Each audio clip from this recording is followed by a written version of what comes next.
I honestly don't really know how to talk about this movie, but like in the best way possible. The Life of Chuck. So this had a limited release earlier this year. I don't think if it is streaming anywhere, I don't know. My local artsy fartsy theater carried it, and actually, my mother went and saw it first and really, really liked it and thought I would too. And she was right.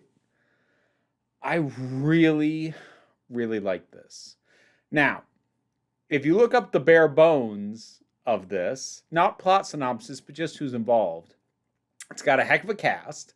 And it is Mike Flanagan working off a short story by Stephen King.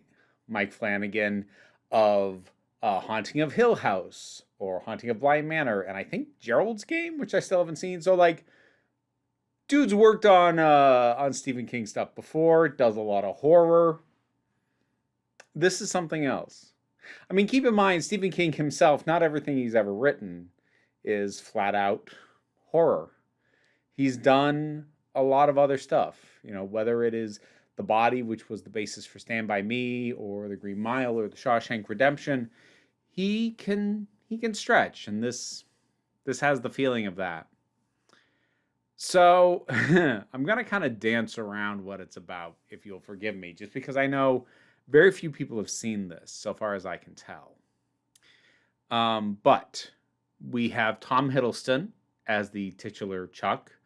And rounding out the supporting cast, it includes Chiwetel Ejiofor, Karen Gillan, Matthew Lillard, Mark Hamill, and Nick Offerman is narrating on this one.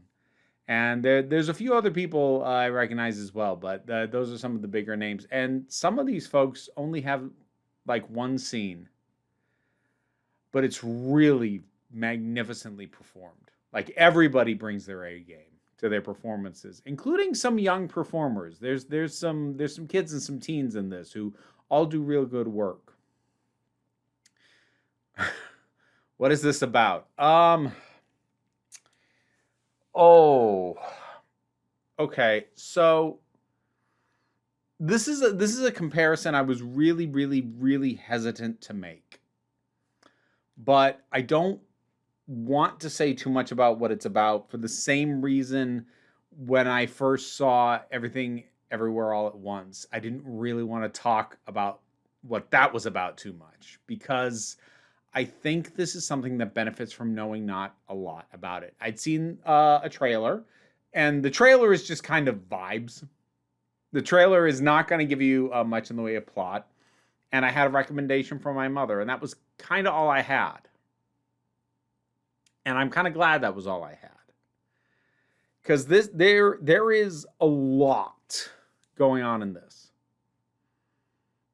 And yet at the same time, there is not all that much going on in this.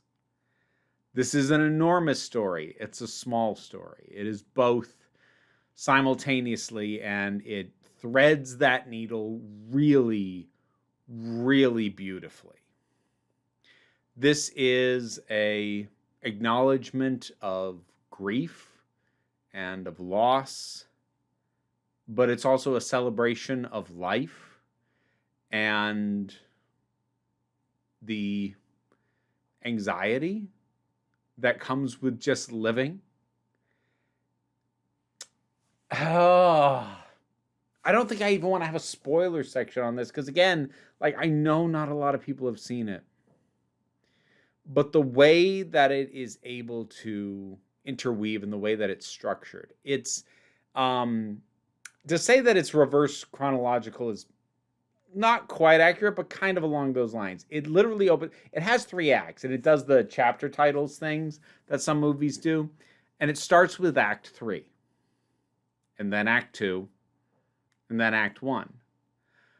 But oftentimes when you have things structured in this manner where, you know, you're starting at the end and working backwards, it's to preserve a sense of mystery. And I don't want to say there isn't a sense of mystery to this. There is, but like, getting answers isn't the point.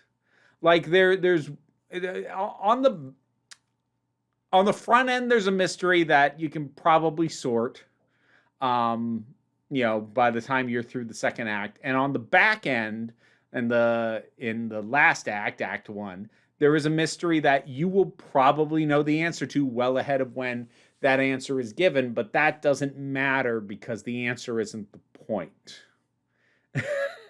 See, did you understand why this is a difficult movie to talk about? It is beautiful. It is poetic. It is very confronting of the difficulties of existing and of it feeling like everything is coming apart. It confronts that very nakedly, and yet at the same time isn't depressing. The music does a lot, actually. The shooting style, yes, but also the music choices do a lot to keep this from being depressing, which it easily could have been if handled differently, but it's not. I found this affirming. I found this really, really gorgeously, beautifully affirming in an honest way. It can be difficult for me to take in a movie that's trying to be in some way life affirming, because a lot of it is, it's inspiration porn. It lands very hollow for me. This doesn't. A lot of stuff that feels like it's trying to be inspirational and affirming oftentimes feels like it is either trying to hide from or put a happy face on stuff that's not okay. This doesn't. It finds the beauty even in the the fact that things suck. It sucks. That's actually a recurrent line in this movie. Everything's going down the drain, and all we can say is, it sucks. And yeah, there is an honesty to that I deeply appreciate. Because, wow, does it not feel like words are sufficient? Especially lately and these days. But you still have to say, this sucks. That sucks. It sucks. It's almost something that connects us to each other. This shared acknowledgement of, yep, yes, it does. It all sucks. And it can sound weird that a movie that has a recurrent thing of this sucks can be in some way affirming, but the other recurrent thing is a line from Walt Whitman, which is, I contain multitudes. And this also embraces that idea really stunningly beautifully. I think this managed to balance its elements and hold on to its themes through an unconventional narrative to tell what is ultimately a very simple story on a grand scale. I really adored this movie. This is easily one of, if not the best things I've seen this year. If you can find it, I'm going to recommend it. And no, I'm not going to tell you more than that about it, because I think you'd be better off experiencing it not knowing more than that. The Life of Chuck. Have you seen it? If you have, I definitely want to hear your thoughts on it, because I'd be happy to talk in more detail in the comments. I just don't want to put it on video, because again, I just kind of want to encourage people to see it. But whatever your thoughts are, drop something down in the comments. Let's talk about it. Patreon pays the bills and enables me to do this as my living, even if I can talk, even if you can't help out that way. Like, share, subscribe, they all help. Don't worry too much about it, though.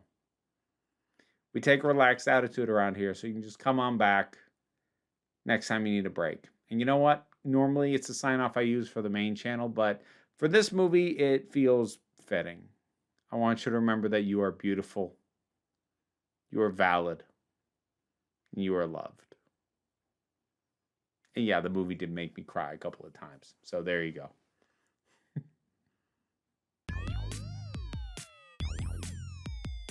Now to thank my highest supporting patrons: Robin Moore, Jared Boyce, Subin Lutfulla, Andicate 808, Mara G, Angry Casperl, Dave Hall, Movie Turtle, Oliver B, The Baba Duchess, Sean Miller, Welsh Wrestling Geeks, Melissa Pedersen, Mary Mello, Becky Sparks, Loki Eris, Tracy Scrabbit, Pau Barabajago, and Sir Didymus is my favorite.